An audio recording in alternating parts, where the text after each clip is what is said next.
7 anos, né? Temos a Prime Home há 7 anos e a gente decidiu abrir uma empresa justamente com essa preocupação de casas diferenciadas com alto padrão de acabamento.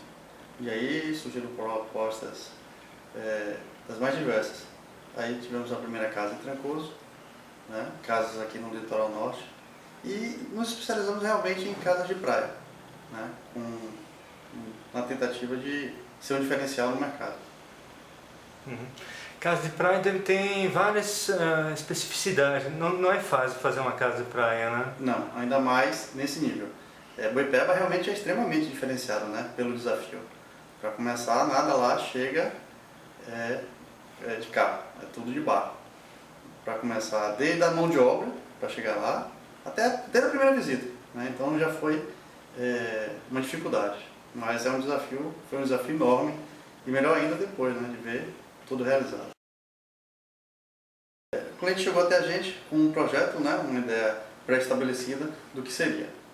Então, pelo histórico e pela personalidade que a gente já tinha dado às outras obras, a gente apresentou a ele uma perspectiva nova, né? Antes de finalizar o projeto, a gente trouxe um projeto francês, né, já adequado para uma arquiteta baiana, e a gente propôs a ele fazer uma perspectiva, para ver como é que ficaria na nossa proposta. Fizemos toda a perspectiva e apresentamos a ele. Ele adorou. Antes dessa perspectiva, logicamente, a gente discutiu todo o emprego do que seria, porque não usaríamos mais madeira serrada. A proposta agora seria eucalipto. Isso mudaria. Não teríamos mais nenhum piso cerâmico, seria cimentado. Isso mudaria. Então, traria diversas mudanças, inclusive estética. Então, isso precisava dessa comunicação, desse diálogo com o cliente. E a grande dificuldade é ele não estar aqui para presenciar. Então, foi feito tudo isso, a gente teve toda essa comunicação por internet e depois marcado uma reunião para a apresentação final, e aí compramos a briga, né? a proposta, tanto ele quanto a gente, de realmente realizar esse sonho lá em Boipeba. E aí a gente viu toda a dificuldade que seria também para levar esse material para lá. Fizemos a primeira visita lá e levamos apenas o projeto, né? A primeira ideia do projeto que ia ser implantado lá, e aí a gente viu o terreno. O terreno onde está alocada a casa também é um terreno sem suporte de carga nenhum. Então a gente contactou o cliente na tentativa até de mudar a alocação da casa. Ele disse que não, que queria ali. Então encaramos o desafio e fomos. Quando a gente foi fazer a fundação, o nível de água era o nível do terreno. Então toda a fundação foi feita sobre o nível da água. Uhum.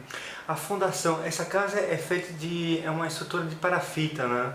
Você pode um pouco explicar essa ideia? Porque explica um pouco essa ideia que são o eucalipto, a estrutura de base. O eucalipto está imerso na terra, vem desde a fundação, mas ele está protegido. Então ali a gente fez blocos de concreto, onde o eucalipto sai, né, e aí você tem a casa totalmente solta do solo, justamente para evitar problema de infiltração no terreno, onde tem a migração dessa umidade para a casa. Então a casa está elevada a 80 centímetros em relação ao terreno. Você pode falar um pouco dos materiais utilizados no... A gente teve eucalipto, né? Teve o cimento queimado, né?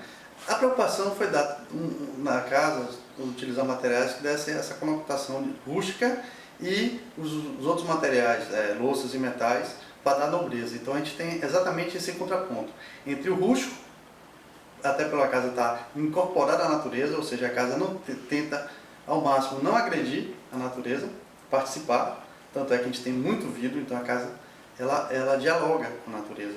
Você está dentro da casa e você está incorporado à natureza. Então foi isso que a gente buscou. E aí você tem todo o conforto através da estrutura da casa e dos materiais nobres, nas louças, metais, na cozinha. Então isso que foi o interessante e o desafio da casa. Você está no meio de uma floresta, no meio do nada, isolado, quase que isolado do mundo, e ao mesmo tempo com todo o conforto que o mundo atual pode dar. Para ter uma ideia como que chega lá, explica um pouco como chegar e aí explicar como que chegou os materiais mesmo. Fala da canoa, da onde foi buscar os materiais, da onde chegou esses eucaliptos. Explica um pouco essa epopeia. Na verdade é uma odisseia, na verdade, realmente, né? o material só chega lá através de barco. Então, qualquer material que a gente tenha buscado, porque veio material do Espírito Santo, veio material de São Paulo, material de Salvador, material de cidades próximas a Valença, mas todo o material ele tem que ir até Valença. Chega a Valença, tem um porto, tem um pier principal, e de lá pega um barco enorme, né? E ele vai até Boipeba. Normalmente, os materiais que chegam em Boipeba, eles chegam no pier de Boipeba. No nosso caso, isso não poderia acontecer, porque os materiais eram extremamente pesados. Então não adiantaria para a gente chegar no pier de Boipeba e depois ter todo esse trabalho de transporte do pier de Boipeba até casa. Então eles precisavam chegar na praia de Itacimirim, porque a casa ela tem praticamente uma praia particular para ela, né? Aquela faixa de terra ali é dela, não tem mais ninguém. Então ela tem uma praia literalmente particular. Então a gente precisava que esse material chegasse lá. E aí você tem toda a variação de maré, onde você não pode necessariamente especificar um horário. Cada dia é um dia diferente, né? Então a gente tinha muito problema com essa variação. Às vezes o material chegava lá às 5 horas da manhã e literalmente tudo tinha que sair do barco nos braços, né? Então a gente determinou, estabeleceu uma equipe só para carga e descarga de barco. De certa forma a gente criou uma identidade, uma personalidade nessas casas de praia. E aí a gente já tem uma equipe justamente para cada serviço. O serviço de carpintaria, na verdade, é o mais artesanal possível. A pessoa demora, às vezes, 2, 3 dias em um simples encaixe do eucalipto, de um nó. Porque a casa hoje está pronta, mas tenho fotos dela antes, onde é artesanal, é tirado milímetro a milímetro da madeira para que uma viga se encaixe na outra e dê aquele aspecto de que nasceu ali, né? Então isso é bem artesanal, todo o serviço daquela casa, no eucalipto, no cimento queimado. A parede, ela não tem massa corrida depois, é toda feita de cimento e areia, dado uma textura natural nela e depois é pintado. Até porque isso aí, numa umidade que tem lá em Boipeba, no que chove, diminui muito a manutenção da casa, que é um aspecto importante. Você tem uma casa de praia, você tem uma manutenção constante, não é nada interessante. Você sempre trabalha com esses gabaritos, gabaritos chamam em arquitetura, muito abertos, assim? Na verdade, no intuito de você ter, já que você tem uma casa de praia, o intuito é de você usar e receber também. Então, é de estar com essa comunicação, essa integração sua com todos os seus amigos lá. E aí também a gente se preocupa em ter a parte íntima mais tranquila, mais isolada. Mas em relação à parte do living, da piscina, você tem a integração ao máximo. A casa ela tem esse efeito simétrico. A parte do fundo é bem similar à parte da frente. Então é como se você estivesse o tempo todo em sua parte de lazer. Na parte da frente você tem o mar. Na parte do fundo você tem o lounge gourmet e a piscina. Então você está sempre aproveitando a casa. Nessa busca, né, de tentar dialogar com a natureza e na parte interna, foi utilizado bastante o vidro. Mas isso trazia um problema, que era toda a questão de você ter também a parte de iluminação e do calor. Então por isso que a gente fez com que o telhado ele sacasse mais, de forma a proteger a parte do vidro, e os vidros eles todos são panos grandes, que eles abrem completamente. E também a esquadria de madeira por fora, que também protege.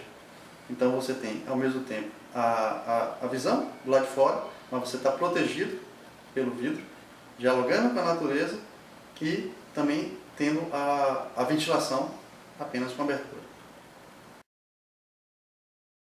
Quando tivemos a ideia da comunicação da parte externa com a parte interna, também isso trouxe um problema, que seria o quê? A privacidade. A privacidade das pessoas que estavam dentro da casa, que seria completamente, que acabaria com isso. Então, em função disso, estabelecemos também não apenas as esquadrias de vidro, as esquadrias de madeira. E em qualquer momento que você quisesse estar na sua sala de TV, ali, totalmente privada e tranquilo e seguro, você simplesmente fecharia essas cortinas e você teria lá seu ambiente fechado. Buscando, né, a maior rusticidade da casa e também diminuir a questão da preocupação com a manutenção, a gente fez a proposta de criarmos os armários, o contorno do armário e também as bancadas. Todas elas em concreto, revestida com cimento queimado. Isso dá uma harmonia na casa, porque você não cria elementos pequenos, ou seja, os armários e as bancadas elas fazem parte da casa. O mirante foi um capítulo à parte. Né? Quando a gente chegou lá, tinha bastante coqueiro, né, caído no chão. E, por iniciativa nossa, a gente resolveu fazer um mirante lá. Já que a gente estava lá trabalhando, a gente também estava aproveitando. Então, como tinha esse material, resolvemos reaproveitar. O canteiro de obras, na época, né, e depósito, escritório, a gente fez todo com o material que existia lá. Palha de coqueiro e a estrutura toda em coqueiro. Inclusive o piso do escritório. A gente fez um escritório e 2 pavimentos. Com essa ideia, depois surgiu a ideia de fazer com um material que estava sobrando um mirante lá na frente. Pronto. Quando veio o cliente, adorou a ideia e aí depois reproduzimos o mesmo mirante que antes era feito com material de lá, com eucalipto. Ou seja, porque o coqueiro ele teria uma durabilidade. O eucalipto ele tem uma durabilidade muito maior. Um dos desafios do projeto é justamente a estrutura mista. Você ter o eucalipto trabalhando com concreto. Então nisso a gente criou toda a estrutura dos pilares em eucalipto, que tem um suporte de carga satisfatório, e em cima das vigas de eucalipto a gente tem vigas realmente de concreto, onde foi feita toda uma comunicação, uma integração entre as duas, através de barras rosqueadas que apertam a estrutura e garantem o maciço como um todo. A gente criou uma passarela lá, onde ela é toda de concreto. E para não ter a questão de você estar uma parte boleada do eucalipto e uma parte reta do concreto, e ficar uma coisa gritante, a gente transformou o concreto em boleado também com eucalipto, onde fica parecendo que são 2 vigas. No entanto, uma de concreto em cima e uma de eucalipto embaixo. Fiquei muito impressionado com isso aqui, por exemplo. Essa é uma bela ousadia também. O fato de ter prolongado o telhado, a estrutura do telhado, além do telhado, achei genial. É porque dá o efeito, você evidencia o eucalipto que está lá, né? Exatamente. É mais evidente isso. É realmente uma casa da moda. Bienvenue au Brésil, nous sommes au large des côtes de Salvador de Bahia, sur la petite île de Boipeba. Au fond de ce jardin de cocotiers se niche une magnifique maison, c'est la Casa da Boa Vida, la maison de la belle vie. Construite il y a 2 ans à peine, elle semble pourtant avoir toujours été là, parfaitement intégrée à son environnement par Alex Rebouçache, un architecte de Salvador de Bahia, passionné par les maisons de littoral. A preocupação foi dada na casa. On voulait une maison rustique, parce que la maison est au milieu de la nature, donc elle doit dialoguer avec elle. Quand nous sommes dans la maison, nous sommes dans la nature, mais avec tout le confort des équipements modernes. Conçus pour passer des vacances entre amis, les espaces du rez-de-chaussée sont complètement ouverts. On y retrouve les poteaux de la charpente en eucalyptus et quelques pièces de mobilier typiquement brésilien. En haut, les chambres offrent plus d'intimité tout en restant très sobres dans la décoration. Les matériaux utilisés ici doivent résister au climat tropical. L'architecte a donc privilégié le bois, le béton et le verre. La construction a d'ailleurs commencé par une épaisse dalle de béton ancrée dans le sable de la plage pour assurer la stabilité et l'étanchéité du socle, qui a ensuite accueilli une magnifique ossature en bois d'eucalyptus. Et pour comprendre la taille du défi relevé, il faut faire une petite balade au cœur de l'île de Boipeba. On s'aperçoit vite qu'une partie du charme de l'endroit vient de l'absence totale de voitures sur l'île, ce qui a des conséquences directes sur l'organisation d'un chantier. C'est une véritable odyssée. Le matériel venait de Sao Paulo, de Salvador et d'autres villes. Il a fallu le charger sur des petits bateaux qui pouvaient arriver sur la plage. Mais avec les marées, on devait parfois accoster à 5 heures du matin et tout devait être transporté à la main. C'est une des raisons pour lesquelles le béton a été privilégié pour les revêtements de sol, de murs et les plans de travail, car il peut être mis en œuvre sur place et il résiste très bien à l'humidité. Enfin, le dernier élément vedette de la maison, c'est le verre. Les portes sont coulissantes pour avoir la ventilation et le verre est protégé par des débordements de toit. Celui-ci est en plus recouvert par des tuiles en eucalyptus qui protègent aussi de la surchauffe. Il fait donc bon vivre dans la Casa da Boa Vida. Et si vous avez la chance de pouvoir vous rendre sur la petite île de Boipeba, sachez que la maison est en location à la semaine. Mais n'oubliez pas d'y aller entre amis pour partager le budget et le plaisir d'y séjourner.